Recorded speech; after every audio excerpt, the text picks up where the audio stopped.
तो भव्यात्माओं, आज बड़ी चतुर्दशी का दिन है और आज हम चर्चा के द्वारा कुछ प्रश्न उत्तर के द्वारा आज का स्वाध्याय करेंगे।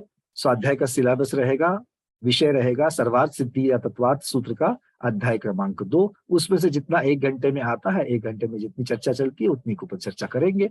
चलिए ठीक है, जिनको आता है वो लोग हाथ ऊपर करें और नहीं तो फिर सुने। ठीक है, चलिए पहला प्रश्न, जीव के स्व तत्व किसे कहते हैं और कौन से है? पीडीएफ अब निकाल करके फायदा नहीं है, पीडीएफ आपको हर रोज निकालनी थी। आज कोई पीडीएफ नहीं निकालेगा, देख करके कोई प्रश्न का उत्तर नहीं देखेगा। आज का स्वाध्याय और आज के प्रश्नोत्तर बिना देखे ही करने हैं। हमें अपने खुद को ज्ञान को टटोलना है कि हमें कितना याद रह रहा है, हम कितनी उसकी तैयारी में रहते हैं। विषय बहुत सामान्य है, विषय बहुत सामान्य है, कोई भी देखकर उत्तर नहीं बताएगा। ठीक है, चलिए वनिता गिरावत दीदी, बहुत अच्छा आपने हाथ ऊपर किया है, बोलिए। वंदना भैया जी। हाँ। जो तत्व जीव के अलावा और कई तत्व में नहीं पाया जाए उसे स्वतत्व कहते हैं। जो तत्व जीव जीव के अलावा कहीं नहीं पाए जाते। दीदी तत्व का मतलब क्या है? तत्व जिसमें जैसे जीवत्व है। थोड़ा सा हमें समझे ऐसी भाषा में अगर आप बताएंगे।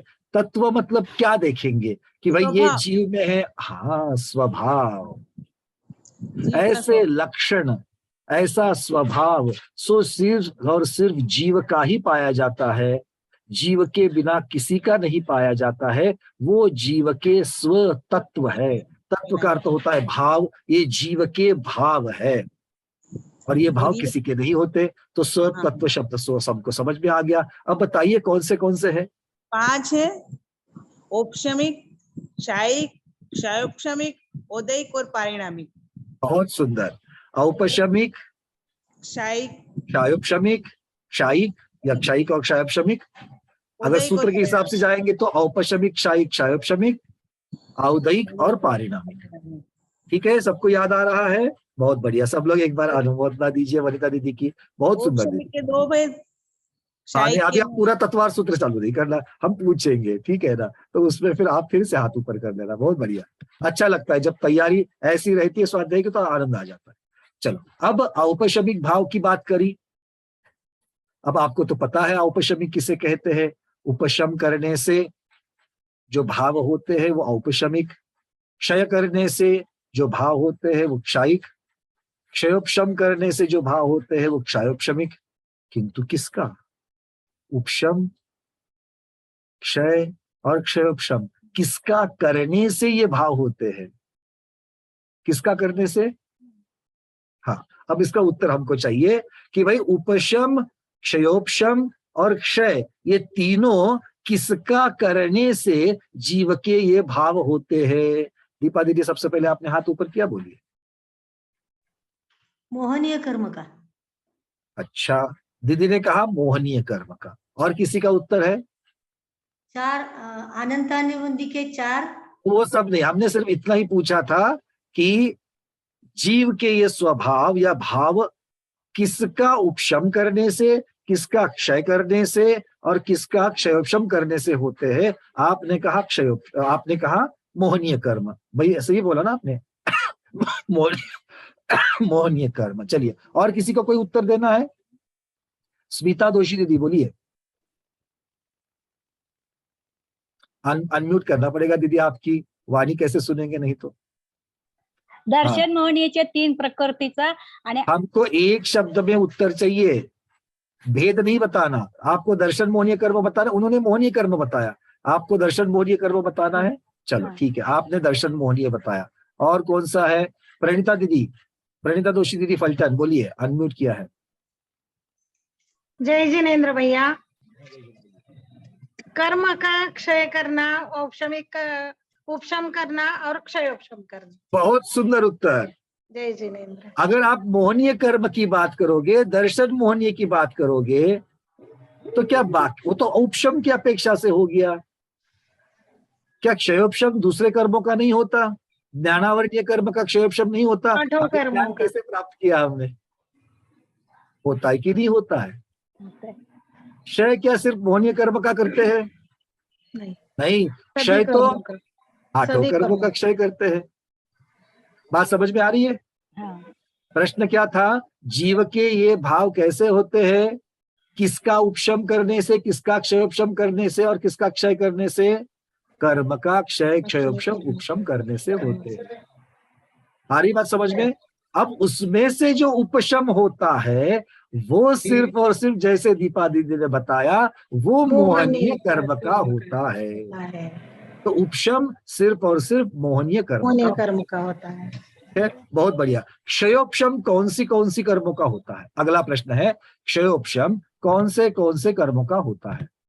देख कर नहीं सात बताना, अपने प्रकृति। चिंतन के हिसाब से जाना है। चलिए अब जल्दी से हाथ ऊपर करिएगा। हाँ, स्नुषा केरकर दीदी बताइए, अनम्यूट किया है। वंदना भैया जी, ज्ञानावरण कर्म का होता है, दर्शनावरण कर्म का होता है, वेदनीय कर्म का नहीं होता, वेदनीय कर्म का उदय रहता है। हमें कौन सा होता है उसका बताइए। ज्ञानावरण, दर्शनावरण, मोहनीय, मोहनीय, अंतराय, मोहनीय और अंतराय। अंतरा, ये 4 कर्मों का क्षयोपशम होता है। क्षयोपशम होता है। बात सही है? बराबर। इसके अलावा किसी का करते हो? नहीं, नाम कर्म का, आयु कर्म का? नहीं, देखो, क्षयोपशम करने से क्या होता है? कर्म का आंशिक नाश या बंदोबस्त होता है और उससे शक्ति अंश मात्र में प्रकट होती है, उसे क्षयोपशम कहते हैं। तो क्षयोपशम इन 4 घाती कर्मों का करते हैं। क्लियर हो रहा है सबको? उनकी भी सभी प्रकृति का नहीं होता है। सभी प्रकृति का होता है क्या? चिंतन, सोचना चालू करो, आपके साथ में बिल्कुल घिसना है अभी। केवल ज्ञानावरण कर्म का नहीं होता। बहुत सुंदर, केवल ज्ञानावरण कर्म का, क्योंकि ज्ञानावरण तो कहा, दर्शनावरण तो कहा, किंतु केवल ज्ञानावरण और केवल दर्शनावरण कर्म का क्षयोपशम होता है क्या? नहीं, क्योंकि क्षयोपशम मतलब आंशिक प्रकट हो जाना। किसी को केवल ज्ञान केवल दर्शन आंशिक प्रकट तो नहीं हुआ, भले 5000 धनुष ऊपर नहीं, 8 अंगुल तो ऊपर उठ गए हो क्या? नहीं ऊपर उठ गए, है ना? नहीं उठते हैं। तो इसका मतलब है केवल ज्ञान केवल दर्शन जो है वो क्षयोपशम वाली चीजें नहीं है। आ रही बात समझ में सबको? थोड़ा सा हाँ। वार्म अप हो रहा है, बहुत बढ़िया। हाँ। चलिए आगे बढ़ते हैं अगले की तरफ। अब आप बताइए, ध्यान से सोचकर बताना, सम्यक चारित्र, सम्यक चारित्र ये जो भाव है, सम्यक चारित्र ये जो भाव है, ये इन 5 में से कौन से प्रकार का है? सम्यक चारित्र 5 में से कौन से प्रकार का भाव है? एक हाथ ऊपर आ गया वदिता दीदी का। और कौन है? डॉक्टर मैना दीदी। चलिए डॉक्टर मैना दीदी बताइए, आपने हाथ ऊपर किया है, आपको अनम्यूट कर रहे हैं। वंदना भैया, औपस्मिक भी है सम्यक चारित्र का, क्षायिक भी है और क्षयोपस्मिक। तो ये औपशमिक भी है, क्षायिक भी है और क्षयोपशमिक भी है। तो आपने 5 में से 3 ले लिए, औदयिक और पारिणामिक को नहीं लिया। पारिणामिक तो स्वाभाविक होते हैं ना, जैसे जीवन नहीं को पता, आप हमारा थोड़ा सा मार्गदर्शन करें, इसलिए आपको प्रश्न पूछा है। आपने 3 तो बता दिए, बाकी 2 में होता है कि नहीं होता है? ये नहीं होता। पारिणामिक भाव है क्या और नहीं ये है, औदयिक भाव है क्या? नहीं है, उदय से नहीं होते हैं इसलिए नहीं। नहीं है। और औदयिक भाव कर्म के उदय से होते हैं, और हाँ। ऐसा कोई कर्म नहीं बना कि जो उदय में आने के बाद में आपको चारित्र प्रदान करे। है क्या कोई कर्म ऐसा? नहीं, नहीं, ऐसा एक कोई भी कर्म है जो उदय में आकर के आपको चारित्र में लेके जाए, महाव्रती बने? क्यों? कोई कर्म उदय में आएगा? नहीं, बिल्कुल नहीं। तो चारित्र्य ये भाव कैसा है? ये उपशम से चारित्र प्राप्त होता है, क्षयोपशम से चारित्र प्राप्त होता है और क्षय करने से प्राप्त होता है। मतलब चारित्र मोहनीय कर्म का क्षय क्षयोपशम या उपशम करने से हमें चारित्र के भाव होते हैं। ठीक है, पारिणामिक भावों का कर्मों से संबंध नहीं है, और हाँ औदयिक में वही कर्म जो है, जो कर्म के उदय से भाव होते हैं, वो वहां पर आए जाते हैं। बात ठीक है। तो चिंतन आपको किस प्रकार से करना था कि चारित्र कैसे कैसे प्रकट होता है। उपशम करने से, अभी तक थोड़ा सा वार्म अप हुआ है कि नहीं हुआ? उपशम करते कि नहीं करते हो आप? द्वितीयोपशम होता है, तब उपशम श्रेणी जब चढ़ते हो तो चारित्र मोहनीय कर्म की जो प्रकृतियां है, कौन सी है चारित्र मोहनीय कर्म की प्रकृतियां? अनंतानुबंधी की तो पहले से पहले उपशम कर लिया है। उसके बाद में उपशम श्रेणी में कौन से करते हैं? अप्रत्याख्यानावरण, प्रत्याख्यानावरण और संज्वलन, इनका बंदोबस्त करते हैं उपशम करके। और उसी के साथ में शोक भय जुगुप्सा, हास्य रत्य रति और स्त्री पूर्ण पुंसक वेद, इनका भी बंदोबस्त करते हैं, उपशम करते हैं उपशम में। तो वो करने से, उनका उपशम करने से तो औपशमिक भाव होते हैं और फिर 11वें गुण स्थान में चढ़ते हैं। हाँ या ना? आगे बात समझ में? उन्हीं का अगर क्षय कर लिया तो क्षपक श्रेणी चढ़ करके 12वें गुण स्थान में पहुंच जाएंगे। और क्षयोपशम करने से, अब अगला प्रश्न आ रहा है, क्षयोपशम से जो चारित्र उत्पन्न होता है वो कौन से गुणस्थान में होता है? क्षयोपशम से जो चारित्र उत्पन्न होता है वो कौन से गुणस्थान में होता है? ये प्रश्न है। प्रश्न सबको समझ में आ गया? छठे से लेकर 11वें तक। हाँ, क्षयोपशमिक चारित्र कौन से गुणस्थान में पाया जाता है? चलिए हाथ ऊपर करे। कोई अब तक नहीं किया? पुष्पा शाह दीदी अनम्यूट किया है दीदी, बोलिए। 5 से 7 गुणस्थान। 5वें से 7वां गुणस्थान, ऐसे पुष्पा दीदी का कहना है। और कोई? स्मिता दोषी दीदी चौथे गुणस्थान भी कह रहे हैं। क्या बात है, स्मिता दोषी दीदी तो अविरत सम्यक दृष्टि को भी चारित्र की कोटि में ला दिया। और कौन है? और किसका हाथ? कोई नया चाहिए हमको। सुनीता जोड़ावत दीदी, आप कुछ कहना चाहेंगे? अनम्यूट किया है दीदी। अनम्यूट वो माइक का बटन है, वो दबा करके फिर बोलिए। माइक का बटन दबाइए। आपको भी यहाँ से अनम्यूट कर रहे हैं। नहीं, अनम्यूट जब तक नहीं होगा आपकी बात। हाँ, अब हो गया, बोलिए। छठे और सातवें गुणस्थान में। छठे और 7वें गुणस्थान में क्षयोपशमिक चारित्र होता है, ऐसा दीदी कह रहे हैं। उन्होंने, किसी ने बताया 5वें, छठे, 7वें, किसी ने बताया चौथे भी मिल जोड़ देना, और अभी इन्होंने बोला सिर्फ छठा और 7वां। ठीक है, चलिए। और कोई? प्रेमलता दीदी। वंदना भैया जी। हाँ, क्षयोपशमिक सम्यक 8वें गुण स्थान तक रहता है। अगर उपशम श्रेणी चलते तो फिर क्षयोपशमिक नहीं रहता है। उपशम श्रेणी आपको वाले को गुणस्थान कौन से बताने हैं? तो क्षयोपशमिक चारित्र कौन से गुणस्थान में होगा? 5वां, छठा, 7वां। अगर 8वें 5वां, छठा, 7वां में चढ़ेगा। रेखा दीदी पूछिए। बाकी नहीं दीदी, 5वां, छठा, 7वां इतना ले लिया हमने। चलिए रेखा दीदी बोलिए। चौथे गुणस्थान से 7वें गुणस्थान। चौथे से 7वां। विजय लक्ष्मी दीदी बोलिए। 5वें और छठे और 7वां, क्योंकि 5वें में हम अनुव्रत लेते हैं। और 5वां, छठा, 7वां। चलिए वनिता दिरावत दीदी। छठा 7वां, क्योंकि 5वां गुणस्थान संयम का है, तो क्षयोपशम चारित्र छठा और 7वें में होगा। तो संयम क्षयोपशमिक चारित्र का भाग है कि नहीं है? तो क्षयोपशम का, लेकिन वो उसमें संयम में गिना हमने जाएगा। सकल संयम की बात ही नहीं करी, हमने तो सिर्फ इतना पूछा क्षयोपशमिक चारित्र। 5 से छठे 7 फिर नहीं, प्रश्न पूछा गया है क्षयोपशमिक चारित्र, फिर की बात यहाँ पर, फिर की संभावना नहीं है। 5 और 7वां 3 गुण स्थान। शब्दों की तरफ ध्यान देना है आपको, क्योंकि क्षयोपशमिक चारित्र को जो भाव की अपेक्षा चर्चा चल रही है, तो भाव की अपेक्षा चारित्र का क्षयोपशम, चारित्र मोहनीय कर्म का क्षयोपशम करने से कौन से भाव प्रकट होते हैं वो आपको देखना है, उसके अनुसार गुणस्थान बताना है। तो वनिता दीदी आपका कौन सा? फिर 5 से 7 में ले लेंगे आप। चलो विजया शाह दीदी। 4 ते 8 गुणस्थान पर्यंत। कहाँ से? फिर से बोला। चौथे 5वें गुणस्थान से 8वें गुणस्थान पर्यंत। आप 8वां गुणस्थान भी मान रही हो। चलिए, क्षयोपशमिक चारित्र का गुणस्थान विजया दीदी 8वां भी मान रहे हैं। ठीक है, चलिए अब थोड़ा सा हम, और एक दीदी है हमारे यहाँ पर, के साथ भैया नाम से लॉगिन है दीदी, हम अनम्यूट कर रहे हैं आपको। बताइए, आपका शुभ नाम बताइए, गांव कहाँ से जुड़ते हैं वो बताइए, क्योंकि पहली बार आपसे बात कर रहे हैं। मैं पुणे से हूँ, मेरे मिस्टर के नाम पर कोई बात आईडी नहीं, है आपका शुभ नाम बताइए। राजकुमारी जैन। राजकुमारी जय दीदी, बोलिए क्या कहना है आपको।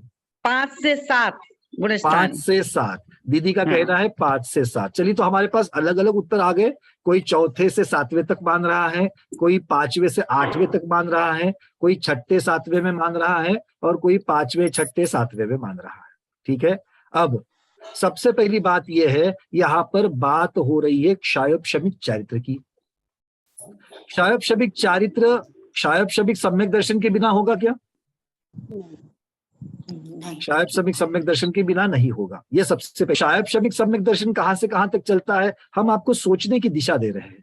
क्षायोपशमिक चारित्र कहां से कहां होता है? चौथे से 7वें गुणस्थान। 7वें गुणस्थान के ऊपर क्षायोपशमिक होता है क्या? नहीं। क्षायोपशमिक कुछ भी चीजें जो है वो 7वें के ऊपर नहीं जाती, इसलिए 8वां गुणस्थान जिन्होंने बताया था वो लोग ध्यान देना। 8वें गुणस्थान में या तो क्षय या तो उपशम, दो ही क्रिया है, वहां पर क्षयोपशम की क्रिया नहीं। मतलब 8वां गुणस्थान खारिज हो गया। बात सबको समझ में आ गई? अब बात चल रही है चौथे से 7वें में क्षयोपशमिक सम्यक दर्शन होता है, किंतु चौथे में चारित्र की बात होती है क्या?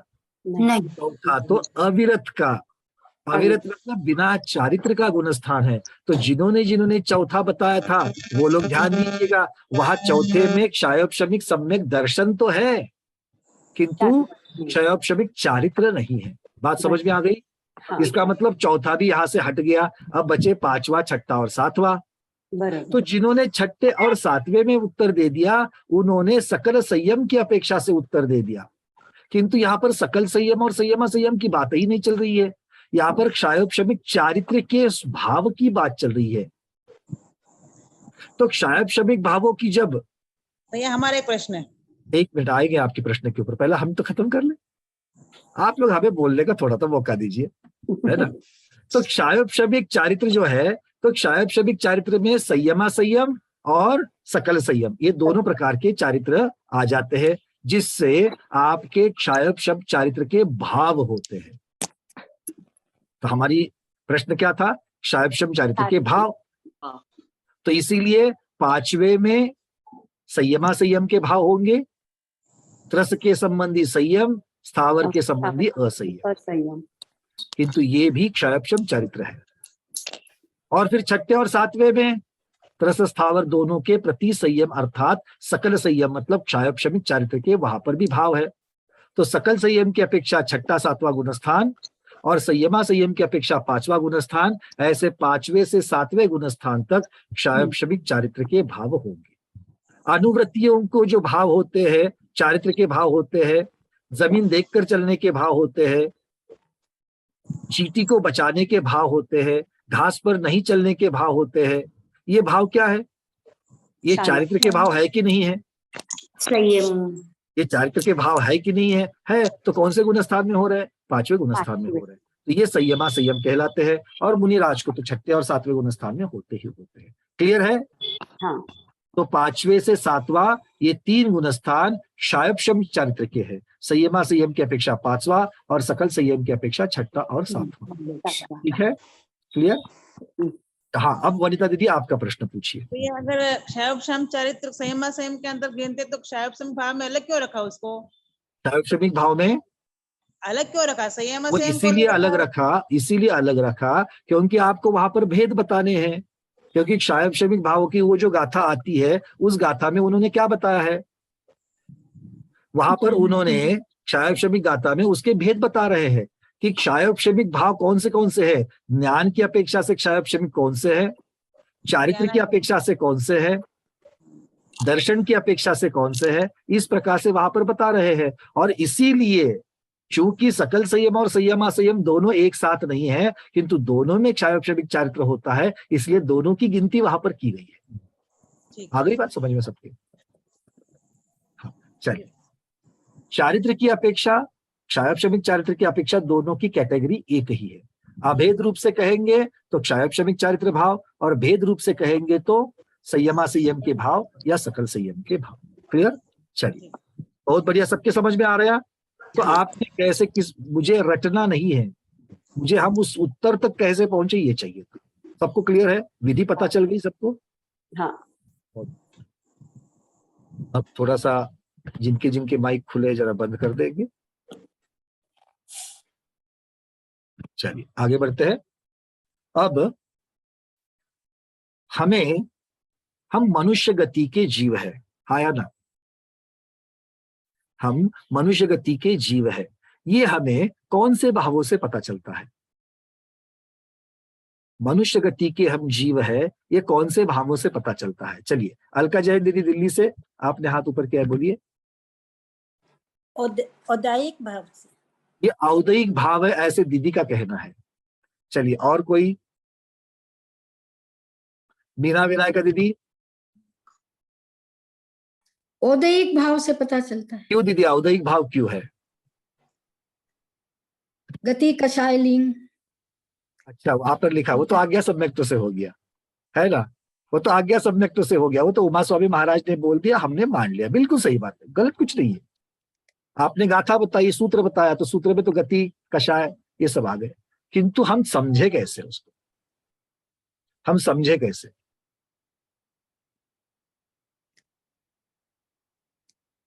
हाँ, कौन बताएगा? माया पखाले दीदी बोलिए, अनम्यूट किया है। प्रश्न सबके समझ में आया? ये है तो औदयिक भाव, किंतु औदयिक भाव ही क्यों, ये हमको चाहिए। उदय से मनुष्य गति। किसके? सूर्य के उदय से या पूर्णिमा के चांद के उदय से? किसके उदय से? पूरा। अरे आप मुझे समझ तो लो, मुझे एक एक आधा अधूरा शब्द बोलने से कुछ नहीं समझता मुझे। मेरे जैसे को थोड़ा सा ठीक से समझाना पड़ेगा आपको, नहीं तो क्या है कि मैं गलत डायरेक्शन में चला जाऊंगा। भैया जी कर्मों के उदय से। कर्मों के उदय से? कौन से कर्म के उदय से? आठों कर्म। हाँ, आठों कर्मों के उदय से। आठों कर्मों के उदय से हम मनुष्य है, ऐसे भाव लगते हैं? नहीं, शरीर नाम कर्म के उदय से। शरीर नाम कर्म के उदय से। शरीर नाम कर्म के उदय से। अच्छा, शरीर नाम कर्म के उदय से। वो तो सौदर बिंद्र का भी तो शरीर नाम कर्म का उदय है, उसको तो मनुष्य के जैसे भाव नहीं होते। वो देवगति के जीव है।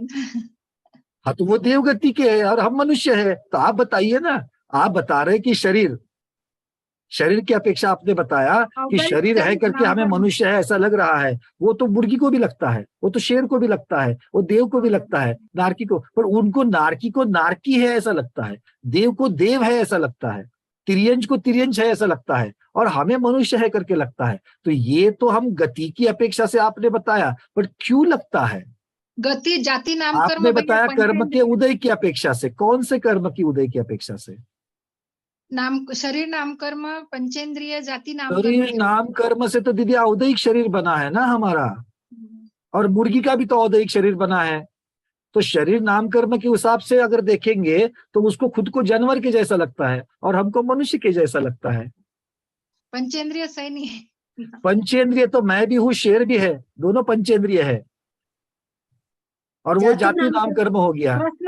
त्रस नाम कर्म भैया। अच्छा, त्रस नाम कर्म तो चींटी का भी है दीदी, और चींटी को तो मनुष्य के जैसा नहीं लगता।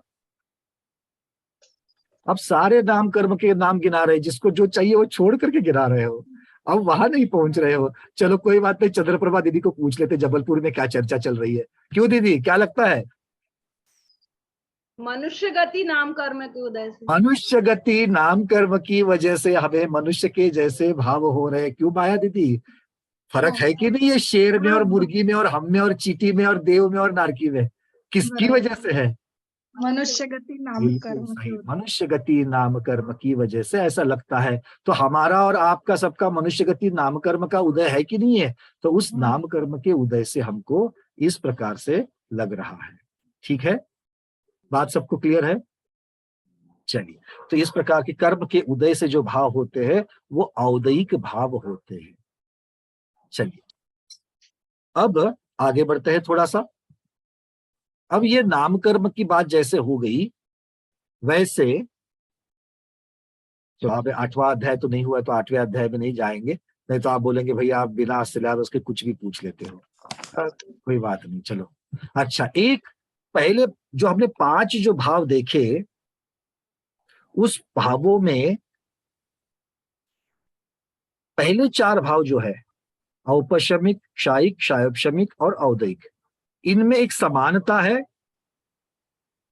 और वो समानता पारिणामिक भाव में नहीं पाई जाती। पहले 4 भावों में वो समानता पाई जाती है और पारिणामिक भाव में वो समानता पाई नहीं जाती। ऐसी कौन सी समानता है?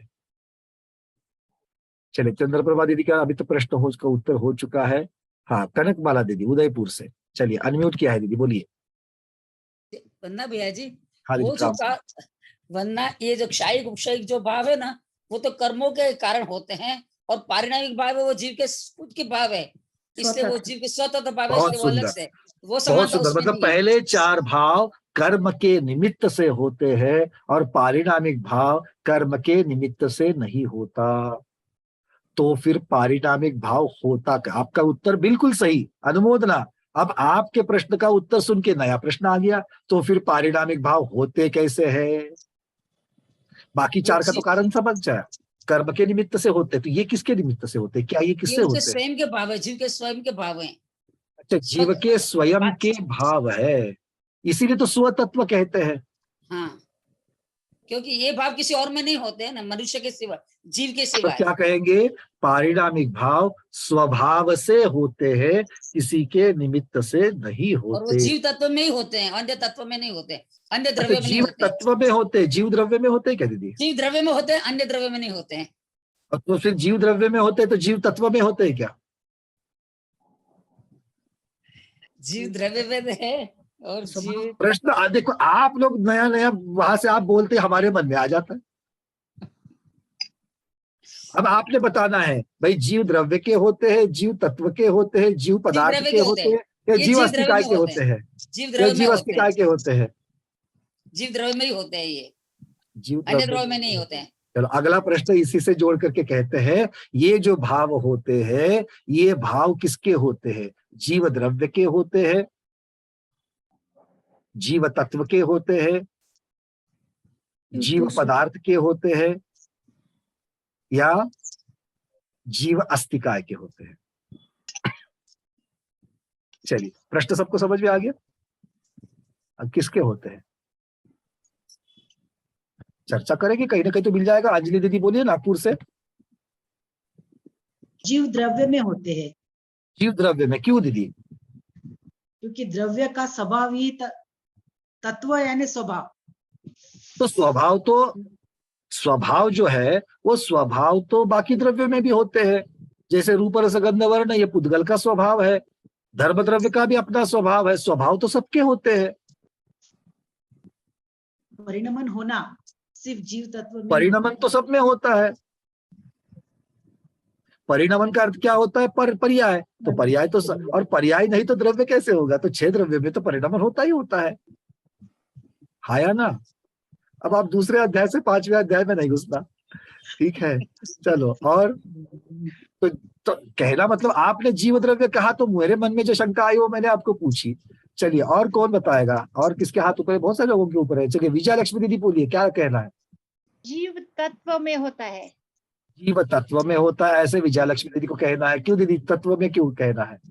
तत्व म्हणजे स्वभाव, स्वभाव ऐसा है उसका तत्व मीनिंग का अर्थ होता है भाव, तत्व का अर्थ होता है भाव, स्वभाव, इसलिए आपको जीव तत्व कहना है। चलो, स्नेहा दीदी, स्नुषा दीदी, दोनों डबल्स बोलिए। जीव द्रव्य का है, क्योंकि गुण और पर्याय द्रव्य में ही होती है। गुण और पर्याय, गुण और पर्याय की बात तो यहाँ पर चल ही नहीं रही है। गुण और पर्याय, क्योंकि अगर आप गुण और पर्याय की बात करोगे तो फिर वो बाकी द्रव्य में भी आ जाएगी। अपने अपने हैं। हमने प्रश्न क्या पूछा है कि ये जो भाव है वो किसके है? जीव द्रव्य के है, जीव द्रव्य के। सभी जीव के साथ में लगे हुए शब्द किसी न किसी अपेक्षा से लगे हैं। जीव अस्तिकाय जब कहेंगे तो आप उसका जीव की तरफ कौन सी अपेक्षा से देखते हो, ये आपको समझता है। जीव को जब द्रव्य कहते हो तो किस अपेक्षा से जीव को द्रव्य कह रहे हो, अपेक्षा बदल जाती है। जीव को तत्व कहते हो, अपेक्षा बदलती है। जीव को पदार्थ कहते हो, अपेक्षा बदलती है। हाँ या ना? अब बोलो, अब इस अपेक्षा से बताओ। जीव तत्व द्रव्य में होंगे। भाव की अपेक्षा बोले तो जीव तत्व में होंगे। भाव की अपेक्षा है तो जीव तत्व, और फिर जीव द्रव्य को क्यों नहीं लेना? चलो एक एक को खारिज कर देते, सबके साथ बात करते। जीव अस्तिकाय को यहाँ लेंगे क्या? नहीं, क्योंकि जीव वहाँ अस्तिकाय को नहीं लेंगे, क्योंकि अस्तिकाय में किसकी प्रदेश की चर्चा चलती अपेक्षा है? नहीं है। वहां पर प्रदेश की अस्तित्व, अस्तित्व और उसके और प्रदेश। बहुप्रदेशी होना, इसकी अपेक्षा से जीव को अस्तिकाय कहा। तो यहाँ पर तो ये बात नहीं चल रही है, मोटा मोटी प्रधानता की अपेक्षा से हम वर्णन कर रहे हैं। तो यहाँ से ये तो हट गया। जीव पदार्थ, पदार्थ किसे कहते हैं? वो भी नहीं होगा। पदार्थ किसे कहते हैं? किसी ने जिसको जाना चाहता है, वो जाना जाता है। जाना चाहता और है। रस रूप रस गंध सब होता है। मूर्ति अर्थ शब्द क्या किया था? तत्वार्थ श्रद्धानम सम्यक दर्शनम, ये शब्द जब लगाया था तो तत्व और अर्थ दोनों को एक किया था। तत्व शब्द को क्या किया था? स्वभाव, और अर्थ शब्द का वो स्वभाव वाले, स्वभाव वाले कौन? द्रव्य। जब द्रव्य और स्वभाव दोनों को एक साथ जोड़ते हो, जो जानने योग्य है, इसको तीसरी खूबी को अंदर डाल देते हो, तो वो बन जाता है पदार्थ। तो यहाँ पर किसकी चर्चा चल रही है? तत्व की तो नहीं चल रही है, स्वभाव सहित, स्वभाव सहित द्रव्य की चर्चा चल रही है। हाँ या ना? स्वभाव, क्योंकि पदार्थ शब्द में स्वभाव का होना जरूरी है। क्या तत्वार्थ में स्वभाव सहित पदार्थ ये शब्द आया? तत्वार्थ शब्द में तत्व शब्द की वजह से भाव सहित अर्थ, भाव सहित पदार्थ ये शब्द आ गया। अकेले पदार्थ में आएगा क्या? क्योंकि पदार्थ कौन है? जीव के साथ में अजीव भी है, पुण्य भी है, पाप भी है। तो यहां पर वो कंसंट्रेशन हो रहा है क्या, इसको सोचना। बचा कौन? जीव तत्व और जीव द्रव्य। जीव तत्व में मुख्यतः से किसकी बातें होती है? जीव के तत्व, है ना, स्वभाव की बात होती है। और फिर जीव द्रव्य में मुख्यतः से किसकी बात होगी? उनके गुणों की। गुण पर्यायवद द्रव्य, गुण और पर्याय इनकी अपेक्षा से द्रव्य कहा जाता है। द्रव्य को स्वभाव होता है, ये उसका नेचर है, किंतु गुण और पर्याय है, ये द्रव्य की भाषा हो गई, ये द्रव्यत्व की भाषा हो गई। पदार्थ जानने योग्य है, इसीलिए जीव को पदार्थ कहा गया। ये बहुप्रदेशी और अस्तित्व वाला है, इसीलिए उसको अस्तिकाय कहा गया। और स्वभाव वाला है, इसलिए जीव को तत्व भी कहा गया। तो स्वभाव की चर्चा किस में चलती है? जीव तत्व में चलती है। क्लियर हो रहा है सबको? एक एक चीज को देखो, चिंतन करेंगे तो इससे हमें किस अपेक्षा से चिंतन किया है ये प्रधानता से वर्णन है। कथनचित लगा दे, प्रधानता से ये वर्णन हो जाएगा। चलो क्लियर हो गया। अब चलते हैं, अब और आगे कुछ प्रश्नों को उठाते, क्योंकि स्वतत्व के ऊपर काफी कुछ कर लिया।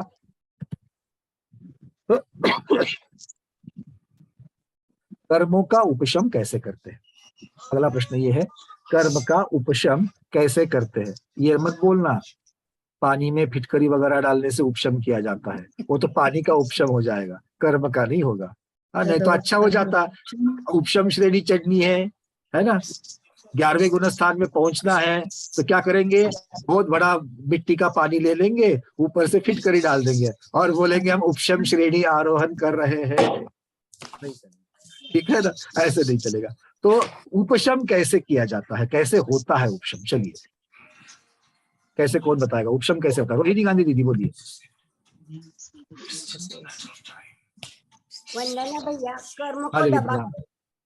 कर्म को दबाकर उपशम होता है, कर्म को दबाने से। कैसे दबाएंगे? पीलो से कैसे दबाएंगे? हाथ से नहीं दबाएंगे? वैसा है। हाँ? ये उसकी शक्ति कम कर देंगे, उसकी दब के शक्ति द्वारा कम कर उसकी देंगे। शक्ति कम- उसकी शक्ति कैसे हाँ। कम करेंगे दीदी बताइए? शक्ति को कम कर देना वो तो सर्वघाती क्षय, हाँ, ऐसा कहा था। क्षय- वो तो क्षयोपशम वाली क्रिया हो गई। उदय में आते ही सर्वघाती को देशघाती बनाना, ये तो क्षयोपशम वाली क्रिया हो गई। उपशम में कैसे आएगी? हो गई। हाँ, तो उपशम, शक्ति को क्षीण नहीं करना है वहां पर। शक्ति को क्षीण करना क्षयोपशम वाली अपेक्षा से हो जाएगा। उपशम कैसे करें? तो कर्म उदय में आएंगे तो उसको आने नहीं देंगे। कर्म उदय में आएंगे तो आने ही नहीं देंगे, मतलब हाँ, क्या तो- दरवाजे में पाव लगाकर खड़े हो जाएंगे? कैसे करेंगे जरा वो तो बताइए दीदी। अच्छी बात बता रहे हैं आप बिल्कुल नजदीक में, आपकी भावना में आ रहा है उत्तर, पर थोड़ा सा आगम के शब्दों के सुनने को चाहिए मेरे को थोड़ा। आप बिल्कुल सही बता रहे हो, और हमने भी याद करते हो ऐसे ही याद किया था, कर्मों को दबाना मतलब उपशम करना। बिल्कुल सही है, पर थोड़ा सा आगम की भाषा थोड़ी। विजया शाह दीदी क्या कहना चाहोगे? अनंतानुबंधी क्रोध, मान, माया, लोभ दबाने से। आपने तो सिर्फ दर्शन मोहिनी की, नहीं वो तो चारित्र मोहिनी की का सात- बता दी। 7 कर्म प्रकृती, दर्शन मोहिनीच्या 3 आणि चारित्र मोहिनीच्या 4, अशा 7 प्रकृती का उपशम करना। विषम शब्द तो मतलब क्या? आपने तो किसका किया जाता है इसका उत्तर दे दिया। हम कैसे करना ये पूछ रहे, विधि पूछ रहे। क्या है मालूम तो होना चाहिए ना। कल अगर प्रसंग आ जाएगा उपशम श्रेणी चढ़ने का तो मालूम तो होना चाहिए कैसे उपशम करते। हाँ या ना भाई? उपशम श्रेणी चढ़ने भावों में की निर्मलता आना। क्या आपका ऐसा कहना है सब लोगों का कि हम उपशम के पीछे जाएंगे नहीं, सीधी सीधी क्षय की चढ़ेंगे? अच्छा है, शपक श्रेणी चढ़ने के भाव होना अच्छी बात है, बट अगर मान लो आ गया प्रसंग उपशम के चढ़ने का तो क्या करेंगे? वो भी तो विधि पता होनी चाहिए। क्यों डॉक्टर चंदा जैन दीदी? भावों में निर्मलता आना चाहिए। भावों में निर्मलता, बट दीदी भावों में निर्मलता आने से तो क्षायिक भी क्षपक भी चढ़ सकते, तो फिर कैसे? भावों की निर्मलता सब जगह चाहिए। भावों की निर्मलता से क्या होना चाहिए? तीन करण को जय जिनेन्द्र करण करना। हाँ, तीन करण के द्वारा उपशम करके और चढ़ना। आप सब लोग उसका कारण बता रहे हैं, हम विधि पूछ रहे हैं। तो अप्रमद से अप्रमद में गए, 7वें गुण स्थान में गए, और 7वें गुण स्थान के प्रथम में करण करके और फिर उपशम यानी कर्मों को। आप विधि कहा, सारी चीजें बता रहे हो, द्रव्य क्षेत्र काल भाव की सारी चीजों को ला रहे हो, किंतु विधि नहीं बता रहे। विधि मतलब क्या है? उपशम कैसे होता है कर्म की भाषा में? शायद मेरा प्रश्न ठीक से नहीं है क्या? बहुत कंफ्यूजन हो रहा है भाई। उपशम की विधि मतलब कर्म का उपशम कैसे होता है, ये हमको चाहिए। उपशम कर्मों को दबा दबा के, और वही तो दीदी ने भी बताया, बट हमको पता नहीं चल रहा ना दबाए कैसे। कर्म को दबाना तो है, मैं भी दबाना चाहता हूँ, बट दबाऊ कैसे, वही नहीं समझ में आ रहा है। ऐसे समझ लेना आप, टेलीफोन पर उसकी दूसरी साइड में, टेलीफोन के इस साइड में मैं हूँ, और मैं आपको पूछ रहा हूँ कि दीदी मुझे उपशम करना है, और आप वहां से बोल रहे दबाओ, कर्मों को दबाओ। अब मुझे समझ में नहीं आ रहा है कर्मों को दबाओ तो कैसे दबाओ? अनंतानुबंधी की 4, वो तो किसको दबाना वो बता रहे हो आप, कैसे दबाओ वो नहीं आ रहा है। अलका डागरा दीदी बोलिए। दीदी माइक आवाज अनम्यूट तो हो चुके हो, किंतु माइक आपका शायद कनेक्टेड ठीक से नहीं है, बोलिए फिर से। नहीं, माइक ठीक कर दीजिए। हाँ, कल्पना सेठ दीदी चलिए बोलिए। उपशम का अर्थ होता है कर्मों को रोकना, लेकिन कर्मों को रोकना, वो तो हम सोच रहे थे कर्मों को रोकना मतलब संवर होता है। ये तब करके कर्मों का तब करेंगे तो निर्जरा हो जाती है। जो कर्म उदय में आए हैं उनकी उदेरना कर देना पहले तो कर्म उदय में आ रहे हैं उनकी उदेरना करवा देना। उन्हें आने वाले हैं उनको उदेरना करवा देना। कर्म उदय में आ रहे हैं या आने वाले हैं? आने वाले हैं, आने वाले हैं, हाँ, आने आने वाले वाले हैं, उनको उनकी उदेरना करवा देना, और फिर जो है कर्म उनका उपशम कर देना। मतलब अरे थोड़ा आधा तो आप गए थे, अब आधा बच गया दीदी। मतलब उनको आने नहीं देना कर्मों को। हाँ? जो आ गए हैं उनकी उदेरना करवा देना, बाकी जो और उनको बाकी कर्मों को आने करण नहीं लब्धि देना, से उनको आने नहीं बहुत देना अच्छी अच्छी उनको। बातें आप लोगों ने करी, आपको अंदर में सारी प्रक्रिया पता है, बस थोड़ा सा ड्राइंग डायग्राम भूल गए हो, इसलिए उस डायग्राम को अब रुको, अब हमको थोड़ा बोल देते, अब डायग्राम को एक बार करण दिखा लब्धि देते से हैं, हट करके उत्तर सामने आ जाएंगे। ये डायग्राम करण लब्धि से कर सकते हैं। अधकरण, नहीं। अधकरण, अपूर्वकरण, अनिवृत्तिकरण। मतलब करना क्या है दीदी, वो तो बताओ। ये तो नाम हो गए, पहले बस स्टैंड पर उदेरना चले करवा, जाओ, बट बस स्टैंड जिसको मालूम ही नहीं तो कहाँ चला जाएगा। करना है और उनका स्थितिकरण करना है। करण वो तो दीदी जीव का स्थितिकरण होता है, जो कर्म कर्मों का आने, स्थितिकरण कैसे करोगे? कर्मों का स्थितिकरण कर्म जो आने वाले थे उनकी उदेरना करवा दी, जो कर्म आने वाले थे उनकी उदेरना करवा दी, और बाकी जो कर्म को आने नहीं दिया, उनको रोक दिया। थोड़ा सा नजदीक में आ गए। अब चलो, अब थोड़ा सा सब लोग शांत हो जाओ, ठीक है। और क्या उत्तर आपको देना है? सर्वार्थ सिद्धि के स्वाध्यायी उपशम के बारे में क्या कहना चाहिए, ये आपको बता देते, बिल्कुल आपके समझ में आ जाएगा। दिख रहा है सबको? स्क्रीन दिख रही है? हाँ या ना? हाँ, स्क्रीन तो दिख रही है। देखो क्या दिखाया है वहां पर, कर्मों को पहले उदय में लाना। कौन से कर्मों को? जैसे दीदी ने बताया, उदय में आने वाले कर्मों की उदीर्णा करके उनको पहले ही, समय से पहले ही उनको उदय में लाना, और बाकी के कर्मों को जो अभी उदय में आने वाले नहीं थे उनके उदय को आगे कर देना, ढकल देना। तब जाकर के वो जो बीच में गैप दिख रही है ना, वो कर्म की गैप हो जाएगी, जिसे अंतर कहते हैं। कर्म का अंतर पड़ जाएगा और इसी को अंतरकरण भी कहते हैं। आ रही बात समझ में सबके? याद तो आ रहा है कि नहीं आ रहा है ये चार्ट, ये चित्र? हाँ बिल्कुल है। तो इस प्रकार से मतलब क्या है, ये प्रथमोपशम को भी लगा सकते हैं और द्वितीयोपशम को भी लगा सकते हैं। उदय में आने वाले कर्मों को उदीर्णा से पहले उदय में लाना, और जो उस और आगे अंतर मुहूर्त के लिए जो वहां पर हमारे पास पड़े हुए हैं, सत्ता में रहेंगे या फिर उदय में आने वाले थे, उनको उनका उदय आगे कर देना। कैसे करेंगे? विशुद्धि से करेंगे। आपने जैसे बताया विशुद्धि से करेंगे, फिर उसको करण कहो, विशुद्धि कहो, ये सारी चीजें एक ही हो जाएगी। किंतु इसमें दो चीजें हमको चाहिए थी, एक उदय में आने वाले कर्मों की उदीर्णा करना, और बाकी कर्मों के उदय को आगे कर देना। आप सबको वो बच्चों वाला उदाहरण याद आ रहा है कि नहीं आ रहा है? हमारे घर में मेहमान आने वाले थे, इसलिए घर के जो बच्चे हैं उनको पढ़ाई करने के लिए बिठा दिया, शांत कर दिया, और जो बाहर से बच्चे खेलने आने वाले थे उनको बोला बाद में आ जाओ। हाँ, अब तो याद आ गया। बच्चे तो याद रहते हैं, कर्म की भाषा भी याद रखनी चाहिए। आ गई बात समझ में सबको? क्लियर है? उपशम करना, अगर श्रेणी चढ़नी पड़े तो उपशम करना मतलब क्या? ये विधि है। कौन से गुणस्थान में करनी है, वो तो प्रथमोपशम और द्वितीयोपशम की अपेक्षा से बदल जाएगा।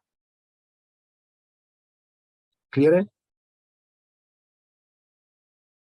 मेरा प्रश्न तो कहीं गलत नहीं था कि शब्दों का जिसकी वजह से भ्रांति हो रही थी, ये तो सबको मालूम था, है ना? चलो ठीक, कोई बात नहीं है, आगे बढ़ते हैं। अब आगे का कोई प्रश्न ले लेते हैं। चलिए अब चलते हैं आगे। उपशम क्षय, क्षयोपशम को छोड़ दीजिए, अभी आप सब लोगों को पता ही पता है। हाँ, एक क्षयोपशम के ऊपर तो प्रश्न होना ही चाहिए, है ना? श्रुत ज्ञानावरण कर्म का क्षयोपशम कैसे करते हैं? या जब होता है श्रुत ज्ञानावरण कर्म, कौन सा? श्रुत ज्ञानावरण कर्म। उस श्रुत ज्ञानावरण कर्म, अभी हमको श्रुत ज्ञान है कि नहीं है? है पक्का है? सभी जीवों को होता है श्रुत ज्ञान? होता है। तो अभी जो हमको जो श्रुत ज्ञान है वो हमने कैसे पाया? अपनी कथा नहीं चालू करना, भैया क्या बताए आपको, हर रोज दोपहर की नींद दाज बाजू में रख करके, सारे मोबाइल के आने वाले फोन कॉल का त्याग करके, मेहमानों को भी बताते थे भैया दोपहर में मत आ जाओ, बिल्कुल दरवाजे को अंदर से कड़ी सब लगा करके बैठ जाते हैं और फिर हमको श्रुत ज्ञान हो जाता है।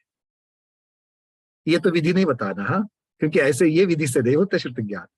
और अब बताओ, श्रुत ज्ञान आप और हम की अपेक्षा से जो हम क्षयोपशम करके जो श्रुत ज्ञान को पा रहे हैं, वो उसका मतलब कर्म की भाषा में बताना है हम क्या करते हैं। कर्म की भाषा में बताना है क्या करते हैं। चलो कौन बताएगा? प्रश्न तो समझ में आ गया, क्लियर है? हाँ, सविता जैन दीदी बोलिए। थोड़ा नया, अब तक जिन्होंने नहीं बोला उनको बता देते। सविता जैन दीदी बोलिए जल्दी से। आगम के अनुसार जो भी हमको जिनवानी में कहा गया है उन सबका समय समय पर अभ्यास करके और ज्ञान अर्जन करके हम अपना दीदी ये तो फिर दूसरी कथा हो गई, आगम के अनुसार ही सब करना है, हमें कर्म की भाषा में बताइए। मैं शब्द को थोड़ा, प्रश्न को चेंज करता हूँ, कर्म की भाषा में, या कर्म की जिस प्रकार कृति करते हैं उसकी अपेक्षा से हमें क्षयोपशम श्रुत ज्ञानावरण कर्म का बताइए। मीनाक्षी बहन जी। सर्वघाती कर्मों का उदयाभावी क्षय और देशघाती कर्मों का उदय। आपने तो दीदी कहा कि सर्वघाती का उदयाभावी क्षय, उदयाभावी क्षय करना है। कौन से सर्वघाती का, वो तो बताओ।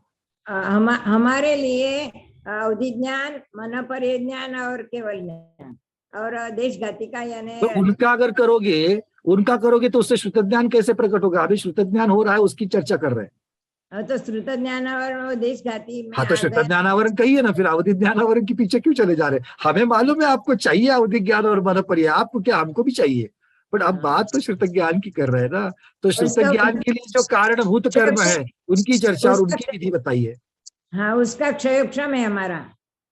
उसका क्षयोपशम है दीदी, कैसे किया वो तो बताओ, बाकी चार लोगों को भी समझ में आए कि आप कैसे उत्तर देते हो, कैसे श्रुत ज्ञानावरण का क्षयोपशम करते हो,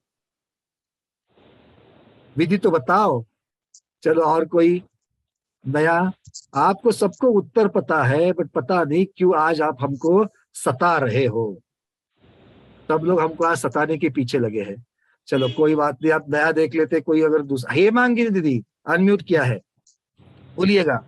चलो वंदना भैया। हाँ दीदी, प्रतिवंदना बोलिए। हमारे मन में तो यह है कि जो स्वाध्याय के 5 प्रकार है, वांछना, पृच्छना, कर्म की भाषा में बताना दीदी। आप एग्जैक्टली कर्म का क्या करते हो? श्रुत ज्ञानावरण कर्म का क्या करते हो? उन्होंने, दीदी ने बोला सर्वघाती क्षय करते हैं, है ना? तो ये यही आपको थोड़ा सा मुझे बताना है कि कैसे है। चार्ट दिखाऊंगा तो आप लोगों को याद आ जाएगा। चलो वनिता दीदी एक बार बोल दीजिएगा। वनिता दीदी कहाँ चले गए आपका वीडियो? हाँ वनिता दीदी आपको अनम्यूट किया है, बोलिए। ज्ञानावरण कर्म की सर्वघाती प्रकृतियों का उदयाभावी क्षय या सदावस्था रूप उपशम और देशघाती प्रकृतियों का उदय। बात है, इतनी 2 लाइन बतानी थी सब लोगों को। इससे आप लोग हर रोज कर रहे हो तभी तो आपको श्रुत ज्ञान प्राप्त हो रहा है। क्या क्या बताया दीदी ने? सबसे पहले किसका बंदोबस्त करने से आपको श्रुत ज्ञान प्राप्त होता? श्रुत ज्ञानावरण कर्म का बंदोबस्त करना है। अब वो बंदोबस्त कैसे करेंगे? तो श्रुत ज्ञानावरण कर्म के पास 2 प्रकार की प्रकृतियां है, एक सर्वघाती है, एक देशघाती है। सर्वघाती का उदाहरण कैसे दिया था? जैसे एक बूंद है बट खौलती हुई है, गर्म है। और देशघाती वो ज्यादा, सर्वघाती जो है बहुत तकलीफ देगी और देशघाती कम तकलीफ देती है। तो सर्वघाती प्रकृति का क्या किया? सर्वघाती प्रकृति मतलब क्या होता है कि जो कर्म के गट्ठे होते हैं, जैसे मान लो आप पैदल चल रहे हो महाराज जी के साथ में, अगर चलते हो विहार में, तो अगर विहार में चलते हो तो पैदल चल रहे हो, पाँव में चप्पल जूता कुछ नहीं पहना है और पाँव में छोटे छोटे पत्थर चुभ रहे हैं। तो क्या सभी पत्थर चुभते हैं हमको? सभी पत्थर नहीं, जो नुकीले होते हैं वो चुभते हैं, और जो घिसे पिटे होते हैं वो नहीं चुभते हैं। बात समझ में आ गई? तो चुभने वाले पत्थर ये सर्वघाती की अपेक्षा से है, और नहीं चुभने वाले या कम चुभने वाले वो देशघाती जैसे है। तो जैसे रास्ते के ऊपर दोनों प्रकार के पत्थर कंकड़ विद्यमान है, वैसे हमारे आत्मा में जो ज्ञानावरणीय कर्म लगा हुआ है, जो श्रुत ज्ञानावरण कर्म लगा है, उसमें दोनों प्रकार की कर्म हैं स्वभाव वाले। श्रुत ज्ञानावरण की जाति के ही किंतु दो स्वभाव वाले हैं। एक स्वभाव है ज्यादा नुकीला,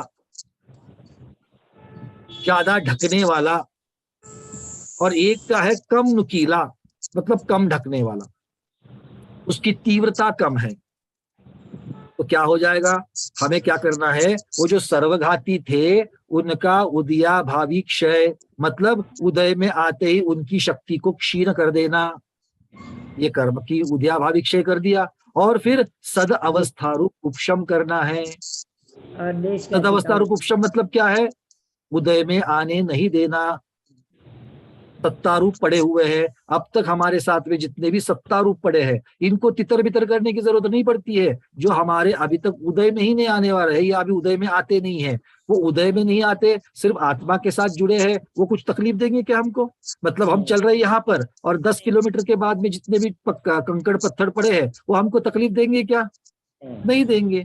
तो बाद में उदय में जो आने वाले हैं वो अभी तो उदय में नहीं आ रहे हैं, तो वो आधी जो उदय में नहीं आ रहे हैं उनको पड़े रहना, ये उनका सदवस्था रूप उपशम है। और जैसे ही उदय में आएंगे उनकी शक्ति क्षीण हो जाएंगी। तो सर्वघाती प्रकृतियों का उदयाभावी क्षय और सद अवस्था रूप उपशम करना है, और जो देशघाती है, कम तकलीफ वाले हैं, उनको उदय में आने देना है।